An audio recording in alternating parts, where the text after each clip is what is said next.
The night was quiet on the downtown strip, the kind of quiet that made every flashing patrol light feel louder than it should.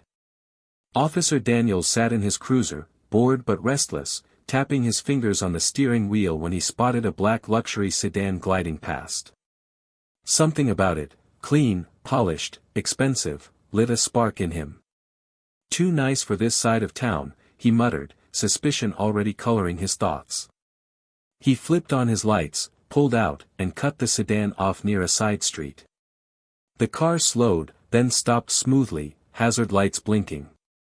Daniels smirked, already rehearsing the tone he'd use, sharp, intimidating, the kind meant to remind drivers who held the power. The window rolled down, and inside sat a tall black man in his mid-40s. His posture was calm, composed, as though traffic stops like this were nothing more than an inconvenience. "License and registration," Daniels barked, not even bothering with a greeting. The man's eyes flickered up, steady and unreadable, before he handed over the documents without a word. Daniels glanced at the name, Marcus J. Wright.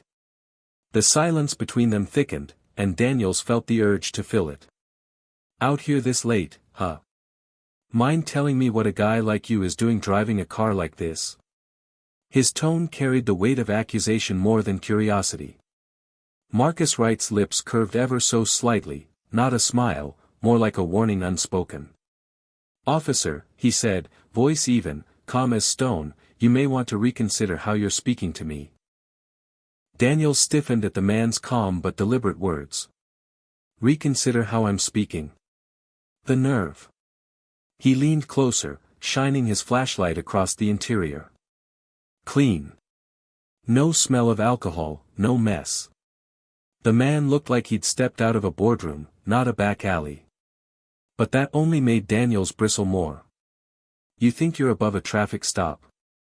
Daniels snapped, his hand resting near his holster, not out of danger, just habit and power. "I asked what you're doing out here." Marcus Wright didn't flinch. Instead, he tilted his head slightly, studying Daniels like a scientist observing a specimen. His calmness was infuriating. "I'm exactly where I need to be," Marcus said evenly. "But the question is, are you?" That answer rattled Daniels more than he cared to admit. He masked it with aggression. "Step out of the car." Marcus obliged without hesitation, unfolding himself from the driver's seat with a steady grace. He was taller than Daniels expected, broad-shouldered, his presence commanding even in silence. Daniels felt the odd sensation of being the one inspected, as though the power dynamic had quietly shifted. A couple of passers-by slowed, watching from a distance. Daniels raised his voice, partly for their benefit. "Hands on the hood. Let's make this simple." Marcus placed his palms on the cool metal of his own car, his movements deliberate, controlled. Then he spoke over his shoulder, his tone sharp enough to cut through the night air. "You're making a mistake you won't be able to take back." For the first time, doubt crept into Daniels' gut. Who was this man? And why did he sound so certain the tables were about to turn? The streetlight overhead buzzed faintly, casting long shadows across the pavement. Daniels ran his hands down Marcus's arms, then patted his sides, searching for something, anything, to justify the stop. But there was nothing. No weapon. No drugs. Not even a hint of nervousness. Marcus stood still, his composure unshaken, like a man who already knew the ending to this story. "Satisfied?" he asked, his tone clipped but dignified. Daniels scowled, unwilling to back down. "Not until I've run your plates." He pulled out his radio, calling in the vehicle information. Static crackled, followed by the dispatcher's voice, "Car registered to Marcus J. Wright. No outstanding warrants. Clean record." Clean. That word stung Daniels like a slap. He felt the eyes of the onlookers, two, now three people, hovering just out of earshot, phones in their hands. "Recording. Looks like your audience is enjoying the show," Marcus said softly, without turning around. His voice carried a weight Daniels couldn't ignore. "You sure you want to finish it this way?" Daniels barked, louder than intended, "Keep your mouth shut." His grip tightened around his flashlight, not out of necessity, but desperation. The control he'd wielded so effortlessly at the start was slipping away. Marcus finally turned, his gaze steady, his eyes locked on Daniels's with unnerving calm. "Do you even know who you pulled over tonight?"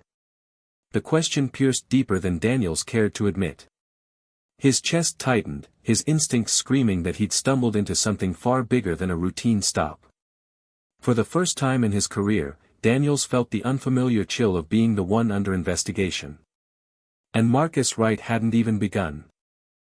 Daniels forced a smirk, trying to regain control. "Oh, I know enough. Just another guy thinking he's too important to follow the rules." His words sounded hollow even to himself. Marcus straightened, dusting his palms as though brushing off invisible dirt. His calmness was unnerving, a deliberate contrast to Daniels's rising hostility. Then he reached into his jacket pocket, slowly, carefully, pulling out a sleek black leather wallet. Daniels's hand darted to his holster. "Don't move." Marcus paused, eyes narrowing. "Relax, officer. You're about to find the answer you've been demanding." He opened the wallet and held it up. Inside gleamed a golden badge, its polished surface catching the streetlight. Daniels froze, eyes widening as he read the engraving, "Internal Affairs Division, Chief Investigator Marcus J. Wright." The world seemed to tilt. The badge wasn't just authority, it was the authority. Internal Affairs was the specter every cop whispered about, the watchdog with the power to end careers overnight. The crowd leaned closer, phones recording, hungry for every second. Daniels's mouth went dry. "You," his voice cracked. "You're IA." Marcus stepped forward, his presence filling the space between them. "Not just IA. I'm the head of it. And I've been watching you, Daniels." The officer's stomach twisted.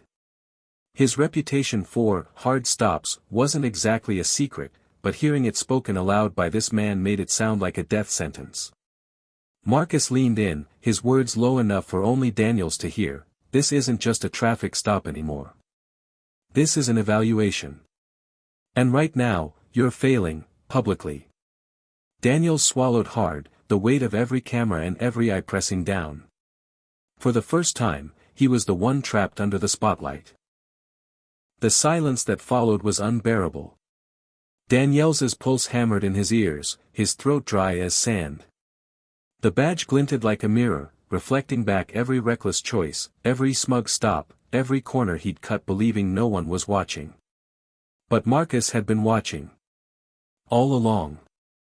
"Chief Wright," Daniels stammered, lowering his hand from his holster. His voice cracked under the weight of the title.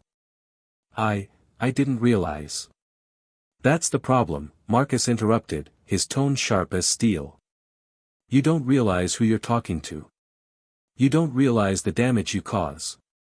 You don't realize how quickly the power you abuse can be taken away." The bystanders edged closer, recording every word. Some whispered, others openly grinned at the spectacle of an officer cornered by his own system. Daniels shifted uncomfortably, the sweat on his brow betraying his unraveling composure. Marcus's voice cut through the night. "Internal Affairs doesn't care about excuses. We care about accountability.